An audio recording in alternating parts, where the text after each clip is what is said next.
ஆற்காடு சுரேஷ் முதல் தீபக் பாண்டியன் வரை அடுத்தடுத்து அரங்கேறிய பகீர் சம்பவங்கள்.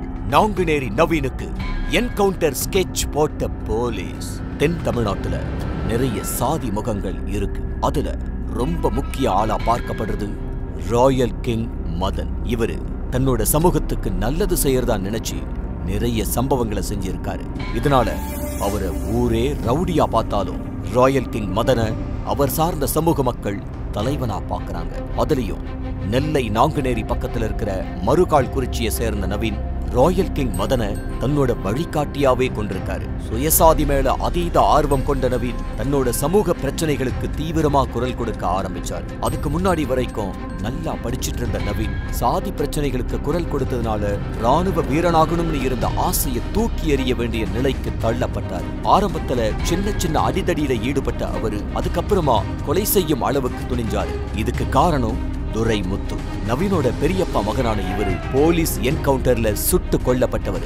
இவரோட தம்பி கண்ணனோட கொலைக்கு பழி வாங்க நினைச்ச நவீன் இசக்கிமுத்து என்பவரை தீர்த்து கட்டினார். இதுக்காக ஜெயிலுக்கு போன நவீன் அங்க கிடைச்ச சிலரோட பழக்க வழக்கத்தினால கூலிப்படை கேங்ல ஐக்கியமானாரு. அதுக்கப்புறமா தான் அந்த பெரிய சம்பவம் நடந்துச்சு. 2023 ஆகஸ்ட் 18ஆம் தேதி சென்னை பட்டினப்பாக்கம் பீச் ரொம்பவே பரபரப்பா இருந்துச்சு. அதுக்கு காரணம் ஆற்காடு சுரேஷ். புளியந்தோப்பு பகுதியைச் சேர்ந்த கூலிப்படை தலைவனான ஆற்காடு சுரேஷ நவீன் கேங் பட்ட பகல்ல ஓட விரட்டி போட்டு தள்ளினாங்க.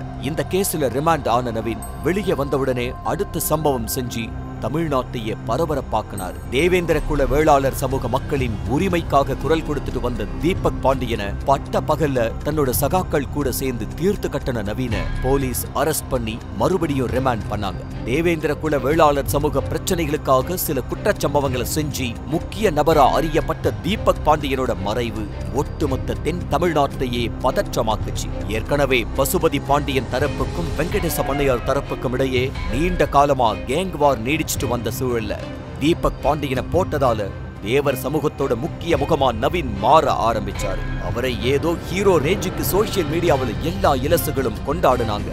இதை எதிர்பார்த்துதான் தீபக் பாண்டியனுக்கு நவீன் குறி வச்சதா சொல்லப்படுது. ஏன்னா அவருக்கு சாதி தலைவனாகணும்னு மனசுல லேசா ஆசை இருந்ததாவோ அதுக்காகவே தீபக் பாண்டியனை போட்டு தள்ளனதா சந்தேகிக்கப்படுது. அதுக்கேத்தபடி ஜாமீன்ல வெளியே வந்த நவீன் தலைமறைவாகி போலீஸுக்கு டிமிக்கி கொடுத்து வந்ததோடு மட்டுமில்லாம ஊருக்குள்ள தௌலத்தா சுத்திக்கிட்டு இருந்ததா சொல்லப்படுது. இந்த சமயத்துலதான் கேஸ் சம்பந்தமா கோர்ட்ல ஆஜராக போன நவீன நெல்லை போலீஸ் சுத்தி வளைச்சு தூக்கி இருக்காங்க. அவரை எதுக்காக அரெஸ்ட் பண்ணாங்கன்னு தகவல் வெளிவராத நிலையில நவீன என்கவுண்டர் செய்யவே போலீஸ் அரெஸ்ட் பண்ணி இருக்கிறதா தேவர் சமூக அமைப்பினர் குரல் கொடுத்துட்டு இருக்காங்க. சுயசாதி பெருமையினால நல்ல படிப்பையும் மிலிட்டரி கனவையும் பறிகொடுத்த நவீன் இப்ப தன்னோட உயிரை எண்ணி நடுங்கிக்கிட்டு இருக்காரு. அவருக்கு என்ன நடக்க போகுதுன்னு எல்லாரும் பொறுத்திருந்து பார்ப்போம்.